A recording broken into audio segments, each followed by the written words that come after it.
Today on Food, Nutrition, and Wellness, we're talking about the glycemic index. And what the heck is it? So we'll find out. We'll be right back.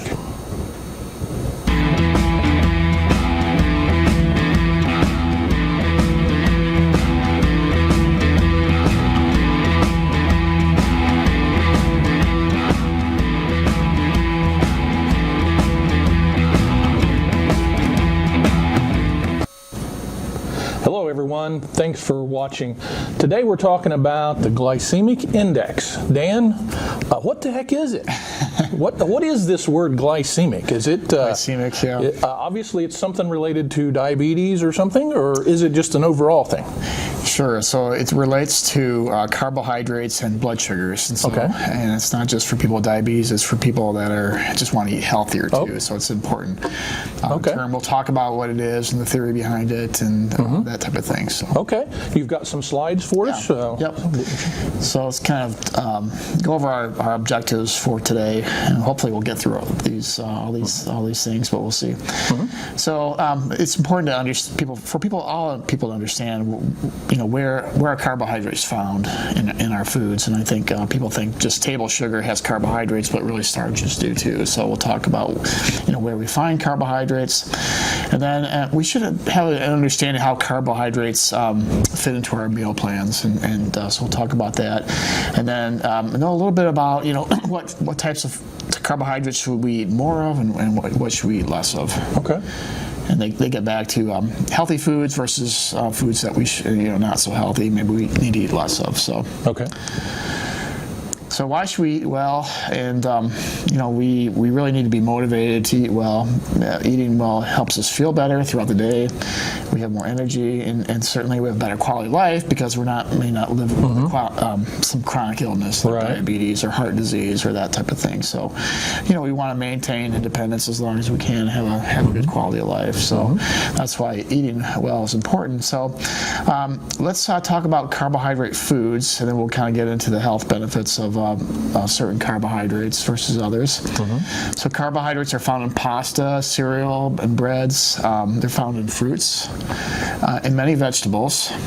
So some vegetables are higher in carbohydrates than others, like those your starchy vegetables like peas and corn and potatoes and things like that, versus leafy vegetables that don't have as much. We call them cruciferous, or like tomatoes and carrots and things like that. They're not as high in carbohydrates. So the starchy ones are high in carbohydrates, but then your leafy ones tend not to be as high in carbohydrates. As I mentioned, bread and cereals, and of course your table sugars. And as we know, sweets like cookies, cakes, chips, candies, all those types of things have carbohydrates.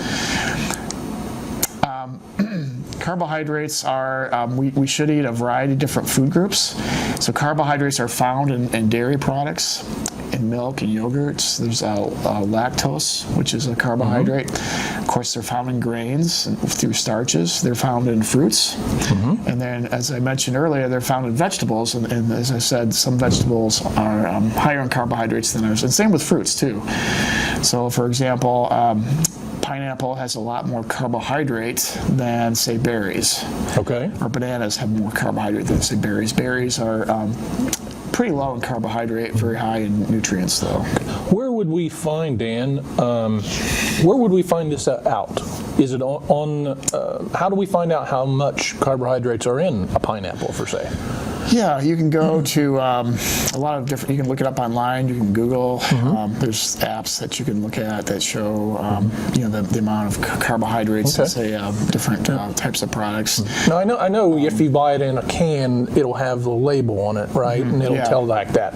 But let me ask this, is it different from a can versus fresh? Oh, so canned fruit, typically, sometimes it'll have packed in a syrup, so it'll be a little higher in carbohydrate. So you can get light syrup, and that's that's if you're going to buy the can. And sometimes frozen has they freeze it in like a syrup or something as well. So you got to be careful. You do have to read the label. Okay. So generally, as a general rule, your canned are going to be a little higher in carbohydrate. Canned pineapple is going to be a little higher than your regular pineapple. Gotcha. Now, protein does not have carbohydrate. Your meats and your poultry, unless they're fried, like a fried chicken, will have breaded, will have some carbohydrate. But in general, your proteins foods will not have carbohydrate. Now, they can be converted into your body into a carbohydrate, and that might be important to think about as we progress through the slides here.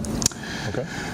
What is a serving size for carbohydrate? And a serving is different from a portion. A portion is what you would typically eat, just at a meal or a snack. A serving is something that's kind of like measured out. And so dietary guidelines say that we need to have about 3 cups of fruit for a day. That's the recommendation. Really? Okay. And so that's a serving of fruit is like a cup of fruit or something like that, or a half a cup. So it's just something that's measured out. So these are typical servings. Now, some of these are diabetic servings, like a third of a cup of pasta has about 15 grams of carbohydrate. A medium fruit, a half a cup of cooked peas, a cup of lettuce. So these are general serving sizes for carbohydrates. I do want to talk about mixed. You've probably heard of complex carbs, that term. So a complex carb, that includes starches and fiber. Actually, table sugar is a complex carb.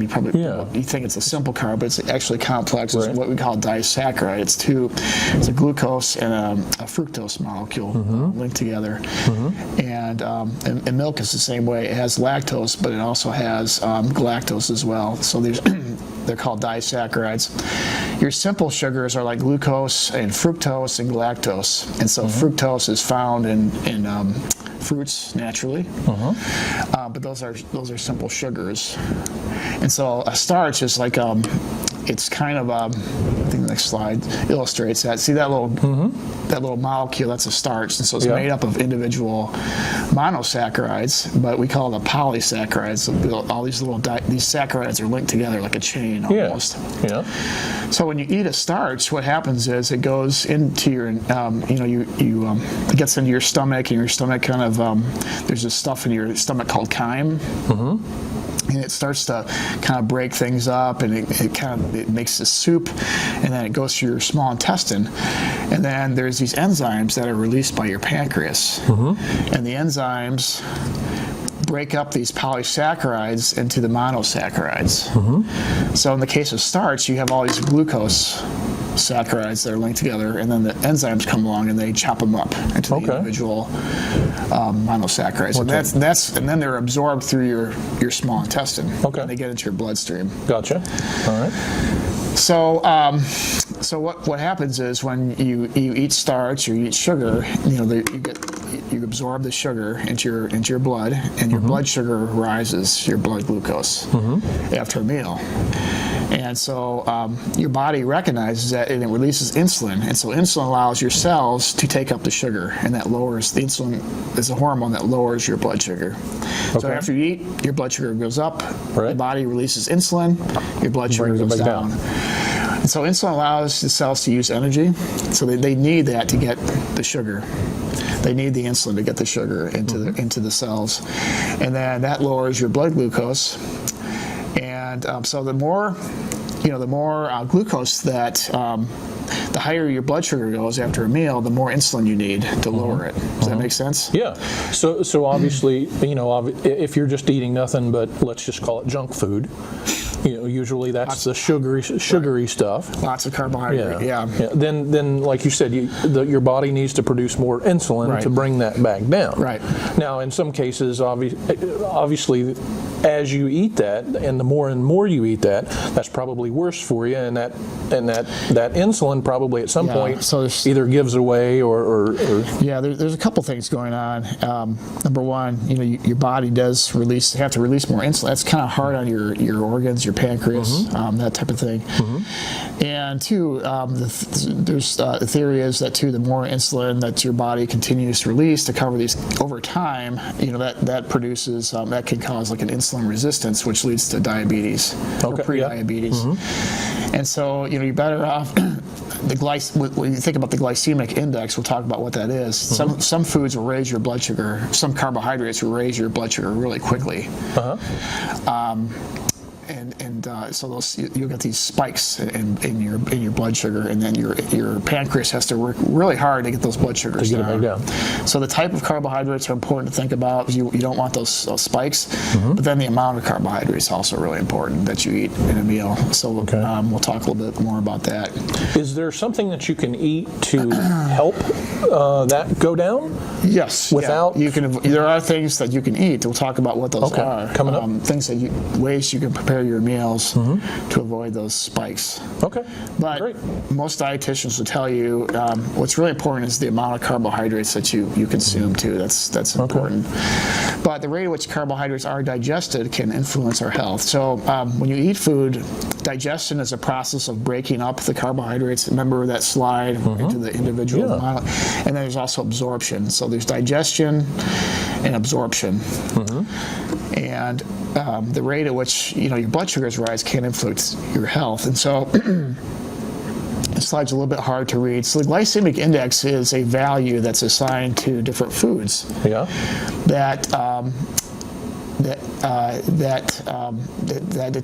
That tells you how quickly they're going to raise your blood sugar, and it's all based on how quickly pure glucose will raise your blood sugar. So pure glucose, you can eat a tablet or gel. They create these for people with diabetes. Pure glucose. And they're going to raise your blood sugar the most quickly over time. So you can see there on the y-axis there, you've got your blood sugar levels, and then your x-axis is the time. And so you can see the red there, that's glucose there, so you can see the rapid, you can see the big spike. Real spike. And then below that is pasta. So pasta is a polysaccharide. I mean, it's a starch, right? So it takes a little bit longer for your body to digest it and absorb it, because it has to break up all those molecules. So you can see that the spike is not quite as big there. It's not that it takes longer to absorb or digest and absorb the glucose. It's not going to raise your blood sugar as quickly.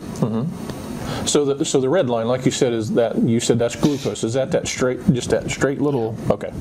The red is the glucose. So it's all the glycemic index is it compares all foods to glucose, and so glucose has a glycemic index of 100. So it's all based on that. It's all compared to the 100. Now we mentioned protein. It's kind of hard to read here. The red is glucose. The green line, that's protein. So if I just eat a steak and that doesn't have any carbohydrates, you can see it's not going to raise your blood sugar much after a meal. However, do you see that 2-hour mark there? Yeah, it looks like it. There is a little bit of blood sugar rise there, and that's because protein can be converted. A little bit of protein is converted to glucose. Your body converts that protein to glucose. So even though it doesn't have carbohydrates, your body can convert a little bit to glucose. All the foods are categorized into having low, intermediate, or high glycemic index values. And the higher, the more rapid it will raise your blood sugar. And 55 or lower, this is all relative to glucose, which has 100 value of 100.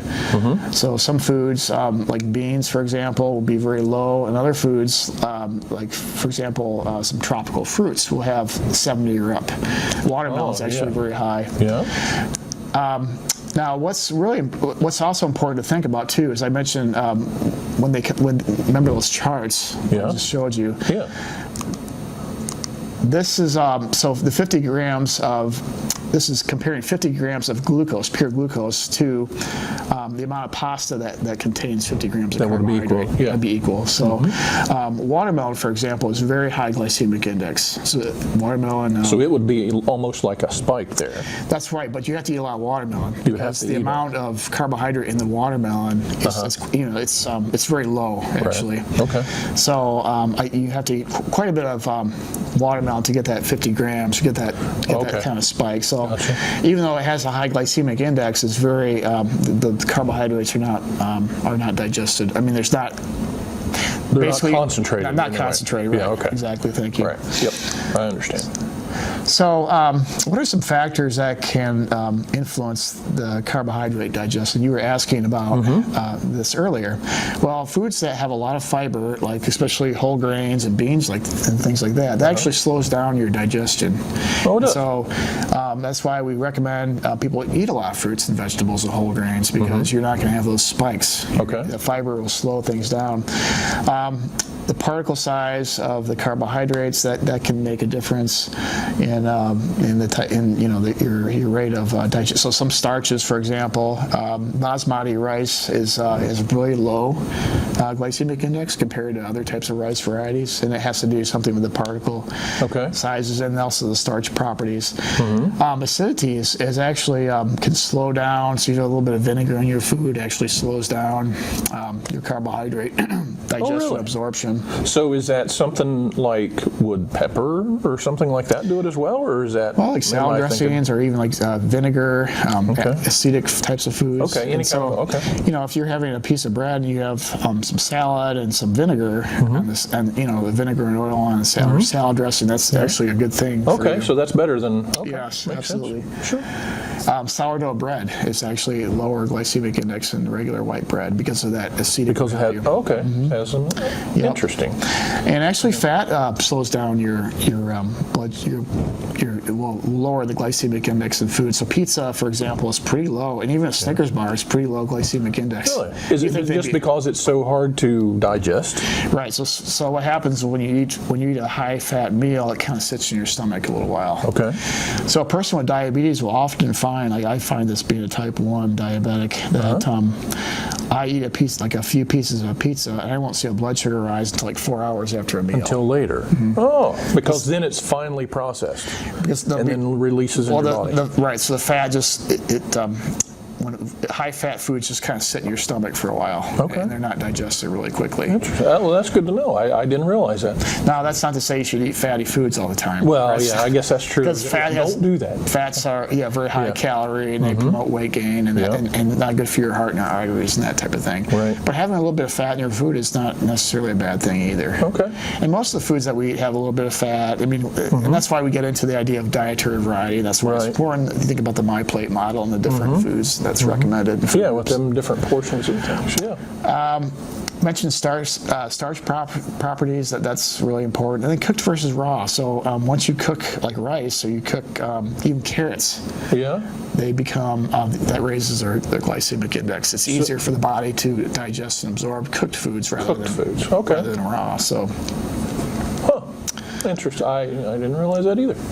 So let's talk about fast-acting carbohydrates. And if you are interested in looking at the glycemic index, you can go online and just Google glycemic index, and you can see how those foods are, what their glycemic index values are. And they'll break things down by the low, intermediate, and then high.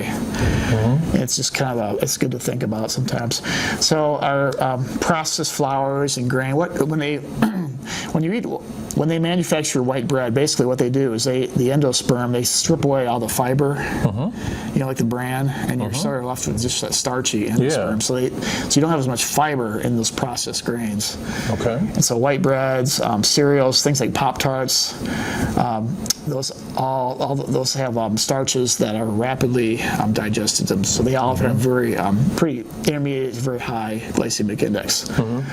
Potatoes also very high glycemic index. Tropical fruits like pineapples, very high glycemic index. Of course, your table sugar and that type of thing. So these foods will raise your blood sugar pretty quickly. It's interesting that a potato would raise it. I guess I never really realized a potato. Obviously, it's not like a carrot, but a lot of people think that, it's a potato. It's growing in the ground. It may not be. It kind of gets back to the watermelon idea. Yeah. So a half a cup of potatoes has a lot more carbohydrate than a half a cup of watermelon. Okay. And so this is what we call glycemic load. So it's not only the type of carbohydrate, it's also the amount too. Right. So potato is much more concentrated than watermelon, even though they have similar glycemic index values, if that makes sense. Makes sense. Slow-acting carbohydrates, lentils and beans. Pastas are actually pretty low in carbohydrates as well. Low in glycemic index because they're starches. They take a while to. Some whole grain pastas are better than even the white grain. Whole grains, breads and cereals are generally better. I talked about the basmati rice, and then temperate climate fruit like apples and pears, very low in very low glycemic index as well. So they're not going to raise your blood sugars very quickly. Now, why is it important to think about the glycemic index? Well, it's thought to reduce your risk of heart disease, diabetes. It can help with diabetes control, and then weight maintenance too. So. With diabetes management, of course, it's a balancing act between food and medication and then physical activity. And so, as I mentioned before, you have to time your insulin or your medicine with the food, the different types of foods that you eat, and then balance that with physical activity. And then you look at your blood sugars to see how well you're doing. So, but the glycemic index is it's important to think about too, especially for someone with diabetes. As I said, if you eat a high fatty meal, your blood sugars might not increase right away, but maybe 4 hours afterwards. Or Chinese food's another example. It's very, very high in carbohydrates, but it also has a lot of fat too. Okay. So it takes a lot longer to process. Yes, and it's hard on your body too, and because a lot of times you won't have the spike, but it'll have 4 hours afterwards, and you'll have a sustained spike. So it'll be that food kind of sits in there, but then it continues to convert to glucose, and your body's having to produce insulin to cover that glucose. So some take-home messages: we should eat lots of fruits and vegetables, and I know that's not news. You hear that all the time, but the recommendation is around 5 fruits and vegetables for most people. And 3 cups of fruits and 2 cups of vegetables. As I said, most fruits are pretty low on glycemic index, and also they're not very concentrated in carbohydrates either, so very low calorie. And kind of recommendation: try to choose one glycemic index food in your meal or snack. And that's just kind of a good rule of thumb. So you think about beans and whole grains and fruits and vegetables. So try to think about. Choosing maybe a whole grain in your lunch, for example. And then the balance is important. So especially if you're an athlete too, you want to kind of have a mix too of maybe think about high and low. Maybe 2-3 hours before you eat, you could eat some pasta, for example. That's why you've probably heard carb loading. So before 2 hours before you run a marathon, eat those slow-acting carbs, because when you get to your event, then you're ready. You're kind of hyped up, and Another thing that you can do is eat like jelly beans right before you eat, so you get that quick energy. Now, and that's like pure sugar. Pure sugar, right? So eating jelly beans before, during, after, or even drinking Gatorade or something like that, it's not such a bad thing as long as you have that sustained. To have that protein at 2 hours before. But you don't want to crash. Right. Remember that one when it comes back down. That spike there with the glucose I showed you, that graph. You don't want that situation. You want to have that sustained energy. So the energy bars are good too, because they have a good mix of protein and carbohydrates and that type of thing. So if you were an athlete like that, and say you do this carb loading, and you do go up, when you think that you're about to come down, should you be eating something else to try to slow it down versus it just goes whoop? Yeah, so the idea with eating pasta a couple hours, you're going to have, and a little bit of protein too. Remember, protein, some of that will convert to with a little bit, So you should eat that 3 hours before an event, and then you'll have that sustained energy, and hopefully you won't crash. If you do crash, then you can have some more jelly beans. Just a little at a time to keep it from just dropping. Another thing too with athletes, if you run a marathon or you're out and you're playing soccer, that type of thing. We had my son's soccer team that we had a player that was cramping up all the time, and that post event snack or meal is really important. So you want to have a mix of carbs and protein to build up your muscle sugars, your muscle glycogen. We call it glycogen, that's stored glucose as well. So kind of getting into another topic. But, sure. So yeah, and then kind of getting into serving size, we talked about how carbs are concentrated. So more concentrated in your more likely to be concentrating more processed food than maybe your fresh. We talked about fresh pineapple. Yeah. Very high in sugar, can be if you have syrup packed. But things like cookies, cakes, chips, candies, ice cream, they're going to have high carbs, but they also might have a lot of fat too. So they might not kick your blood sugar up right away, but there's a lot of carbs there, and so over time, just like eating Chinese food, it might take a little while for your blood sugars to rise, but eventually they're going to rise, and they're also high in calories. So, for your junk foods, really do think about the serving sizes, and count out those chips. See what a serving of chips actually looks like. Yeah. You'll say like 17 chips. Count it out, put it in your bowl. Cookies in a package, it's usually 2 cookies. Yeah, right. Eat 2 cookies. Don't eat 4. Don't eat 6. Yep. And that's going to help your body. It's going to help your, your blood glucose, and kind of how your body takes care of itself that way. Ice cream's only half a cup. That's not much ice cream. No, you realize, I think maybe next time we can come up, we'll get some, we should actually see what a cup is and the different serving sizes. That'd be interesting to see. So I know we're about out of time. We only just got a couple of minutes left. Is there anything last minute things we need? My last bullet is physical activity really is the key. Yeah. Because physical activity is going to, even after you eat a big lunch or something, you go out for a walk, that's going to burn that sugar that'll help in your blood sugar, and you're not going to get those spikes when you're even if you're standing at your desk. I stand at my desk and I have diabetes. I can't look at my phone. I can look at my blood sugars, and I don't see those spikes if I stand versus sit.